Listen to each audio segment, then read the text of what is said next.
Hey baby, I'm home. Yeah, sorry for the late night. Work's been crazy.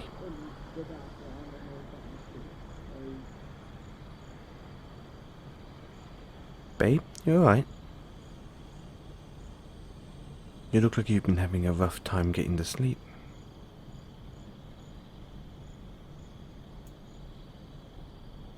Oh, so you have been having a rough time, have you? I see. I'm sorry to hear that, babe. But I'm ready to get dressed for bed, so I can help you out if you want. Great. Let me just get changed out of these work clothes.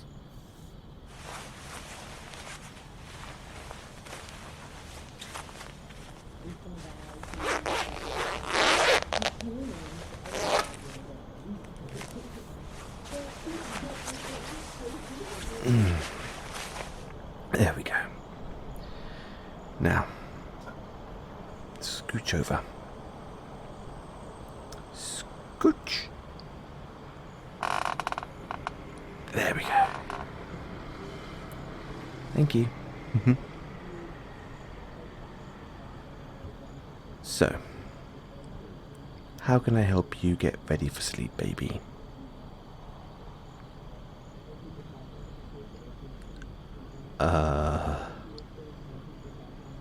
I can do what now?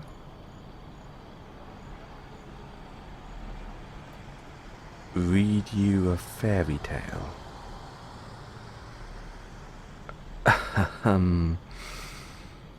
How old are you?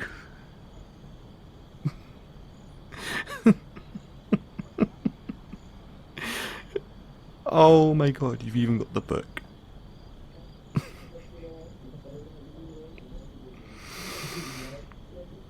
Oh, wow. Why did I have to fall in love with such a dork?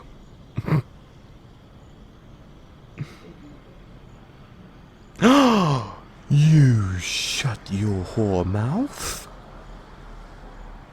I am not a dork, you're the dork. You're the one who wants me to read you bedtime stories like a little kid.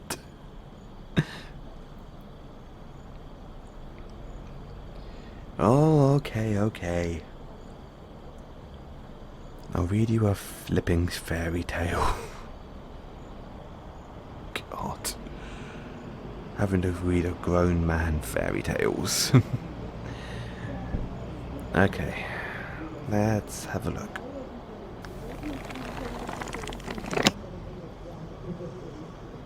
Okay, then how about we start with a classic? The Three Little Pigs. Once upon a time, there was a mother pig who had 3 little pigs. The 3 little pigs grew so big that their mother said to them, "You are too big to live here any longer. You must go and build houses for yourselves. But take care the wolf does not catch you." The 3 little pigs set off. "We will take care that the wolf does not catch us," they said. Soon they met a man who was carrying some straw.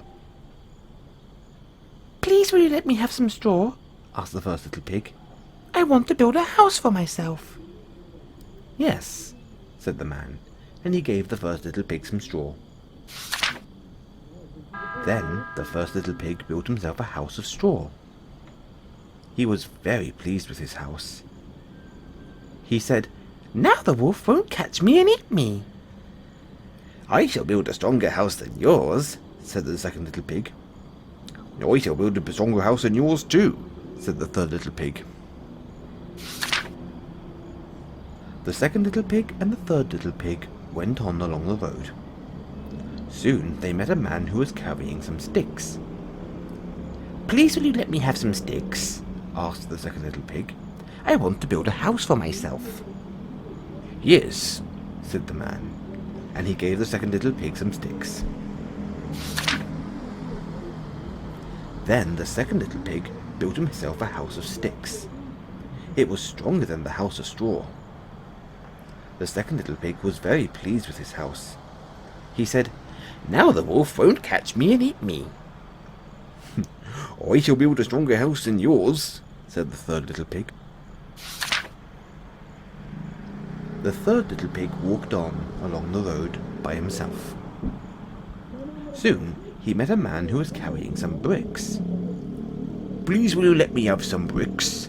asked the third little pig. "I want to build a house for myself." "Yes," said the man, and he gave the third little pig some bricks. Then the third little pig built himself a house of bricks. It took him a very long time to build it, for it was a very strong house. The third little pig was very pleased with his house. He said, "Now the wolf won't catch me and eat me." The next day the wolf came along the road. He came to the house of straw which the first little pig had built. When the first little pig saw the wolf coming, he ran inside his house and shut the door. The wolf knocked on the door and said, little pig, let me come in." "No, no," said the little pig. "By the hair of my chinny chin chin, I will not let you in." "Then I'll off, and I'll puff, and I'll blow your house in," said the wolf. So he huffed, and he puffed, and he huffed, and he puffed. The house of straw fell down, and the wolf ate up the first little pig. The next day the wolf walked further along the road. He came to the house of sticks which the second little pig had built. When the second little pig saw the wolf coming, he ran inside his house and shut the door. The wolf knocked on the door and said, little pig, let me come in." "No, no," said the little pig. "By the hair of my chinny chin chin, I will not let you in." "Then I'll off, and I'll puff, and I'll blow your house in," said the wolf. So he huffed, and he puffed, and he huffed, and he puffed. The house of sticks fell down, and the wolf ate up the second little pig. The next day the wolf walked further along the road. He came to the house of bricks which the third little pig had built. When the third little pig saw the wolf coming, he ran inside his house and shut the door. The wolf knocked on the door and said, little pig, let me come in." "No, no," said the third little pig. "By the hair of my chinny chin chin, I will not let you in." "Then I'll off, and I'll puff, and I'll blow your house in," said the wolf. So he huffed, and he puffed, and he huffed, and he puffed. But the house of bricks did not fall down. The wolf was very angry, but he pretended not to be. He thought, "This is a clever little pig. If I want to catch him, I must pretend to be his friend." So the wolf said, "Little pig, if you will be ready at 6 o'clock in the morning, I will take you to Farmer Smith's field. We shall find some nice turnips for dinner." "Very well," said the little pig. But the third little pig was a very clever little pig. He knew that the wolf just wanted to eat him. So the next morning, the third little pig set off for Farmer Smith's field at 5 o'clock.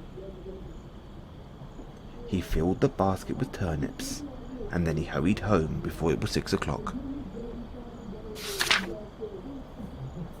At 6 o'clock, the wolf knocked on the little pig's door.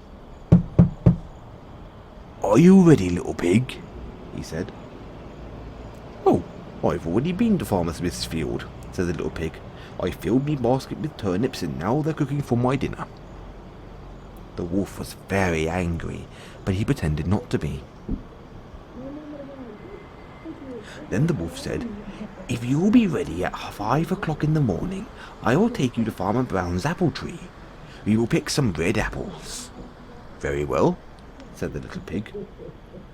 Next morning, the little pig set off at 4 o'clock. He found the apple tree. He was up in the tree picking apples when the wolf came along. The pig was very frightened, but he pretended not to be. He said, "These are some fine apples, Mr. Wolf. I'll throw you one." He threw down an apple, but it rolled away down the road. The wolf ran after it. Then the little pig jumped down from the tree. He ran all the way home and shut his door quickly. The wolf was very angry, but he still pretended not to be. He went to the little pig's house and knocked on the door. "Little pig," he said, "if you will be ready at 4 o'clock this afternoon, I will take you to the fair. We shall have some fun on the swings and roundabouts." "Very well," said the little pig. At 2 o'clock the little pig set off for the fair. He had great fun riding on the swings and roundabouts. Then he bought himself a butter churn. It looked like a big barrel. As the little pig was going home, he saw the wolf coming up the hill. Little pig was very frightened, so he jumped inside his butter churn. The butter churn began to roll over and over down the hill. It rolled faster and faster. It knocked the wolf down. The wolf did not know what had knocked him down. He was so frightened that he ran away as quickly as he could. Little pig jumped out of his butter churn and carried it home. The next day the wolf came and knocked on the little pig's door. He said, "Little pig, I did not go to the fair yesterday. A great big thing came rolling down the hill and knocked me over." "Ha ha," said the little pig, "that was me inside my butter churn." When the wolf heard this, he was very, very, very angry indeed. He said, "Little pig, I am going to eat you up. I'm going to climb down your chimney and get you." The little pig was very frightened, but he said nothing. He put a big pot of water on the fire to boil. The wolf climbed onto the roof. Then he began to climb down the chimney. The little pig took off the lid from the pot. Into the pot fell the wolf with a big splash. And that was the end of the wolf. The third little pig was too clever for him. You've got the grim versions of the fairy tales here, haven't you? Oh, already starting to feel a bit more tired, are you? Think you've got time for one more? Yeah, let's go for one more. If you fall asleep, then you fall asleep. Let's have a quick little leaf through.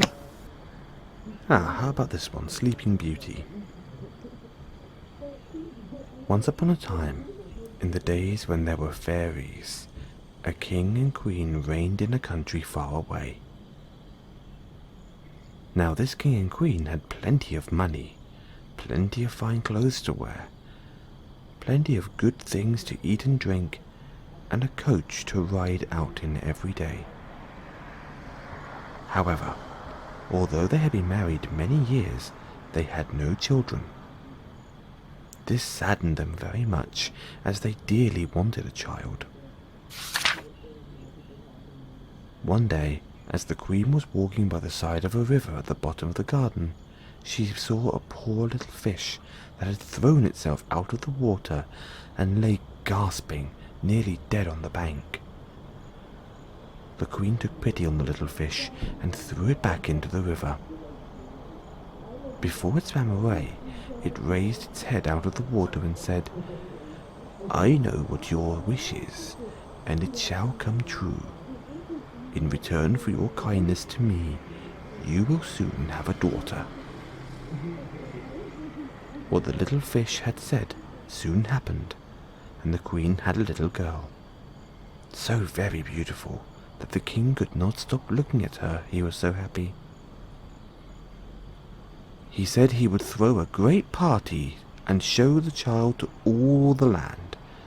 So he asked his kinsmen, nobles, friends, and neighbours, but the queen said, "I will have the fairies also, that they might be kind and good to our little daughter."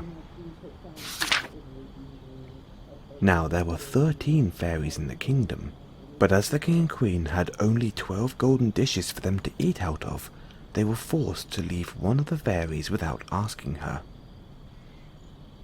So 12 fairies came, each with a high red cap on her head, red shoes with high heels on her feet, and a long white wand in her hand. After the feast was over, they gathered round in a ring, and gave all their best gifts to the little princess. One gave her goodness, another beauty, another riches, and so on, till she had all that was good in the world. Just as 11 of them had done blessing her, a great noise was heard out in the courtyard, and word was brought that the 13th fairy had come, with a black cap on her head, black shoes on her feet, and a broomstick in her hand. She quickly came up into the dining hall. Now, as she had not been asked to the feast, she was very angry. She scolded the king and queen very much and set to work to take her revenge. So she cried out, "The king's daughter shall, in her 15th year, be wounded by a spindle and fall down dead." Then the 12th of the friendly fairies who had not yet given her gift came forward, and said that the evil wish must be fulfilled, but that she could soften its mischief. So her gift was that the king's daughter, when the spindle wounded her, should not really die, but should only fall asleep for 100 years. However, the king hoped still to save his dear daughter altogether from the threatened evil. So he ordered that all the spindles in the kingdom should be brought up and burnt. But all the gifts of the first 11 fairies came true in the meantime, for the princess was so beautiful, well-behaved, good and wise, that everyone who knew her loved her. It happened that, on the very day she was 15 years old, the king and queen were not at home, and she was left alone in the palace. So she roved about by herself, and looked at all the rooms and chambers, until at last she came across an old tower, to which there was a narrow staircase ending with a little door.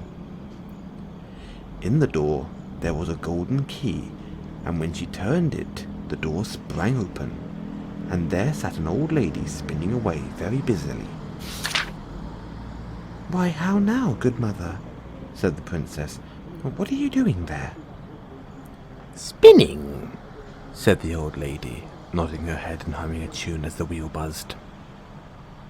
"How very prettily that little thing turns round," the princess said, who took the spindle and began to try and spin.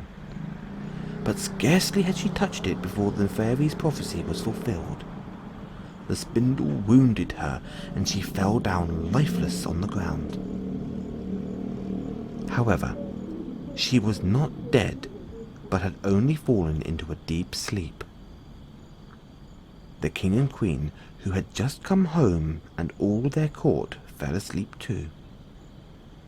The horses slept in the stables, the dogs in the court, the pigeons on the housetop, and the very flies slept upon the walls. Even the fire on the hearth left off blazing and went to sleep, and the spit that had been turning about with the goose upon it for the king's dinner stood still. The cook who was at that very moment pulling the kitchen boy by the hair to give him a box on the ear for something he had done amiss, let him go, and both fell asleep. The butler, who was slyly tasting the ale, fell asleep with a jug at his lips. And thus everything stood still and slept soundly. A large hedge of thorns soon grew around the palace, and every year it became higher and thicker. At last the old palace was surrounded and hidden, so that not even the roof or the chimneys could be seen. But there went a report through all the land of the beautiful sleeping princess, so that from time to time several kings' sons came and tried to break through the thicket into the palace. This, however, none of them could ever do, for the thorns and bushes laid hold of them, as it were with hands, and there they got stuck and could not escape. After many, many years there came a king's son into that land, and an old man told him the story of the thicket of thorns, how a beautiful palace stood behind it, and how a wonderful princess lay in it asleep, with all her court. He told too how he had heard from his grandfather that many, many princes had come and had tried to break through the thicket, but that they all had stuck fast in it. Then the young prince said, "All this shall not frighten me. I will go and see the sleeping princess." The old man tried to hinder him, but his mind was made up to go. Now that very day the 100 years were ended, and as the prince came to the thicket, he saw nothing but beautiful flowering shrubs. He got through them with ease, and they shut in after him as thick as ever. Then he came at last to the palace, and there in the court lay the dogs asleep. The horses were standing in the stables, and on the roof sat the pigeons fast asleep, with their heads under their wings. And when he came into the palace, the flies were sleeping on the walls, the spit was standing still, and the butler had the jug of ale at his lips. The maid sat with a chicken in her lap, ready to be plucked, and the cook in the kitchen was still holding up her hand as if she was going to beat the boy. Then he went on still farther, and all was so still that he could hear every breath he drew. At last he came to the old tower and opened the door of the little room in which the princess was, and there she lay, fast asleep on a couch by the window. She looked so beautiful that he could not take his eyes off her. So he stooped down and gave her a kiss. But the moment he kissed her, she opened her eyes and awoke, smiled upon him, and they went out together. Soon the king and queen also awoke, and all the court, and gazed on each other with great wonder. And the horses shook themselves, and the dogs jumped up and barked. The pigeons took their heads from under their wings and looked about, and flew into the fields. The flies on the walls buzzed again, and the fire in the kitchen blazed up. Round went the spit, with the goose for the king's dinner upon it. The butler finished his drink of ale, the maid went on plucking the fowl, and the cook gave the boy a box on his ear. The prince and the princess were married. There was a tremendous wedding feast, and they lived happily ever after for the rest of their lives. Yeah, the happily ever after cliché. Ugh. Can't stand that rubbish. Oh, you're asleep now. Let's just put that down over here.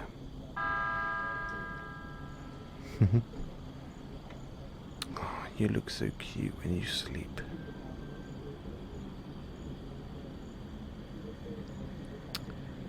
Good night, baby. I love you.